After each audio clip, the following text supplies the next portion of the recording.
त्यांनी असं सांगितलंय की बाबा तुम्ही या उमेदवाराला पाठिंबा द्या म्हणून किंवा त्या उमेदवाराचा प्रचार करा म्हणून। त्या संदर्भात काय सांगताल? कारण महेश पवार म्हणून जे समन्वयक आहेत त्यांनी सध्या यशवंत माने यांच्या स्टेजवरती जाऊन प्रचार चालू आहे आणि ते टीका पण करत आहेत, त्याविषयी काय सांगणार?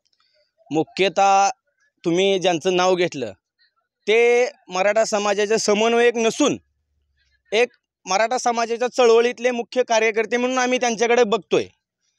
खरं तर मराठा समाजाचे जिल्ह्याचे समन्वयक माऊलीदादा पवार हे आहेत आणि त्यांनी अद्यापही आम्हाला कोणत्या पक्षाचं काम करा असं काहीही सांगितलेलं नसून आदरणीय माऊलीदादांनी आम्हाला एवढंच सांगितलंय की मनोज दादा जरांगे पाटील जे आदेश देतील, जो आदेश देतील की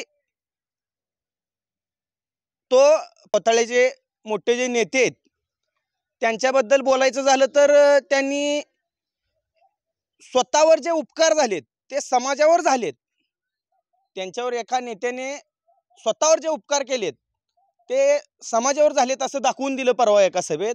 तर मला त्यांना एवढंच सांगायचं आहे की तुमच्यावर स्वतःवर झालेले उपकार ते समाजावर आहेत असं सांगून मराठा समाजाची मतं घेण्याकरता तुम्ही जे केलेला केविलवाणा प्रयत्न आहे तो थांबवा आणि समस्त तालुक्यातील मतदारसंघातील मराठा समाजाला माझं एक कळकळीनं सांगणं आहे की मनोज दादा जरांगे पाटील जे सांगतील त्यांचा आदेश पाळून आपण या तालुक्यात महायुतीच्या उमेदवाराचा म्हणजेच यशवंत तात्यांचा सुपडा साफ करायचा आहे। आणि तुम्ही मराठा समाजाचा मुख्य कार्यकर्ता होता, तुम्ही एखाद्या सभेत जाऊन यशवंत तात्यांना मतं टाका असं सांगणं खरं तर खूप चुकीचं आहे।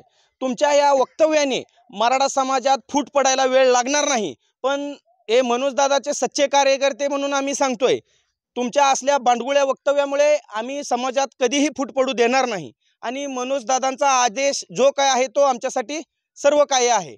आणि तुम्हाला माझं एकच सांगणं आहे, तुमच्यावर स्वतःवर झालेल्या उपकारासाठी तुम्ही समाज कोणाच्या तर दावणीला नेऊन बांधायचं काम करू नका, हेच एवढंच मी तुम्हाला सांगतो या निमित्ताने आणि थांबतो।